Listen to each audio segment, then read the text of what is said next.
단계적으로 조정을 해가지고. 지금 딱 나오네요. 예, 그렇습니다. 보면 61년에서 64년생은 63세, 65년생에서 그 68년생은 64세, 그리고 69년 이후에 출생하신 분들은 65세 이후에 연금을 받게 됩니다. 그러니까 저게 저는 불만이에요. 저거 저렇게 하지 말고. 네. 사실은 저같이 개그맨들은 한 36세에 일 끊기는 사람도 있거든요.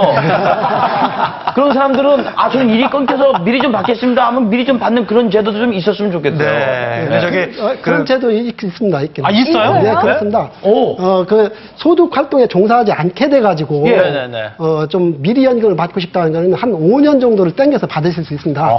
최대 5년 정도. 예. 근데 그런 경우에는 그 나이를 채워서 받는 경우보다는 금액이 적죠. 당연히 이제 조정이 되겠죠. 일단 당겨받을 또 수 있고. 저희 그 공단에 오셔서 상담하시면은 네. 여러 가지 선택을 하실 수가 있습니다. 그리고 저기 제가 혹시나 해서 말씀드리는데 강성범 씨가 원래 이렇게 의심이 많거나 이런 사람은 아닌데요. 이제 많은 분들을 위해서 일부러 이렇게 하시는 겁니다. 네. 그러면 거예요. 예. 이 반대 경우 있더라고요. 받아야 되는데 좀 뒤로 미루면은 오히려 금액은 좀 더 받고 이런 것도 있다고 하더라고요. 미룰 예, 예. 수도 있어요? 예, 그렇습니다. 그 연금을 받으실 수 있는 나이가 되더라도 내가 좀 여유가 있다.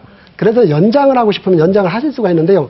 1년을 연장할 때마다 7.2%를 가산해 드립니다. 오. 그 최대 5년까지 가능한데요. 5년을 그 연장하실 경우는 36% 상향된 연금을 받으실 수가 있어요. 예. 네. 예를 들어서 금년도에 한 80만 원의 연금을 받으실 수 있다. 네. 이분이 최대 5년을 연장하면은 한 29만 원이 인상된 한 109만 원의 연금을 평생 받을 수가 있는 거예요. 이게 객관적으로 산술적으로 예, 예. 연기를 하면 예. 돈이 이득입니까?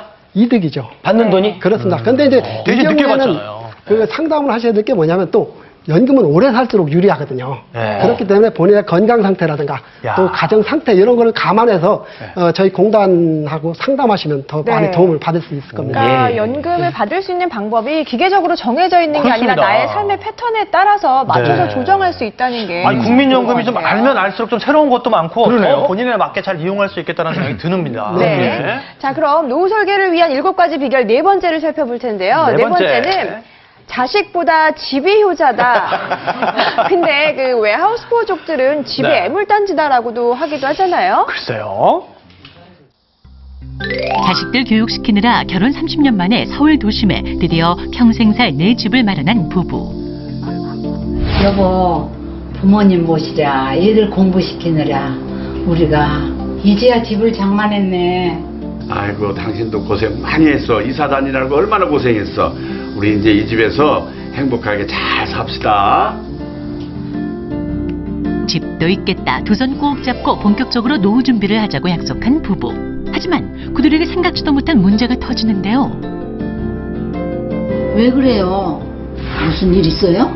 회사 나갔더니 날도로 명예퇴직하래. 어머, 명예퇴직을요? 아니, 당신 나이가 몇 살인데? 자식들 공부시키고 이제야 노후 준비를 시작하려는 찰나 찾아온 남편의 명예퇴직. 앞으로 20, 30년 더 살아야 할 텐데 뭘 먹고 살아? 걱정에 잠이 안 오는 아내. 구직에 나서는데요. 나야. 나 뭐 일할 데 없을까? 파주부도 좋고 설거지하는 것도 좋고 아무거나 다 할 수 있어. 안 돼. 하지만 일자리를 구하기란 쉽지 않습니다. 두 부부에게 남은 건 남편의 국민연금과 6억 원 정도 하는 아파트 한 채. 여보 우리 이 집 팔까? 아유, 무슨 소리야. 이 집을 어떻게 장만했는데. 우리 시골 고향에 가서 농사 짓고 살자. 아이고, 농사는 아무나 지어요? 그리고 농사 지을 땅이나 있어요? 고향에 아는 사람 하나도 없는데 뭘. 아 여보 얼마 전에 텔레비를 보니까 이 집으로 노후자금을 마련할 수가 있대. 그게 아마 주택연금이라고 했던가? 주택연금? 노후 준비가 돼 있지 않은 이들 부부가 주택연금으로 해결할 수 있을까요? 자식이 최고의 노후 준비다라고 대부분 많이 생각하고 저도 그런 생각을 좀 갖고 있는데 세상이 변하고 있지 않습니까? 그렇죠. 지금 애들은 부모님 모실 생각이 없다는 경우가 많아요. 자, 주택연금 저도 굉장히 했던 거거든요. 어떤 겁니까? 주택연금. 주택연금은 자신이 살고 있는 집을 담보로 맡기고 네. 매월 노후생활 자금을 이렇게 받는 이런 정부에서 마련한 하나의 제도입니다. 일종의 연금이네요. 뭐. 그렇죠. 예. 뭐 대출을 받거나 아니면 노후생활이 필요해서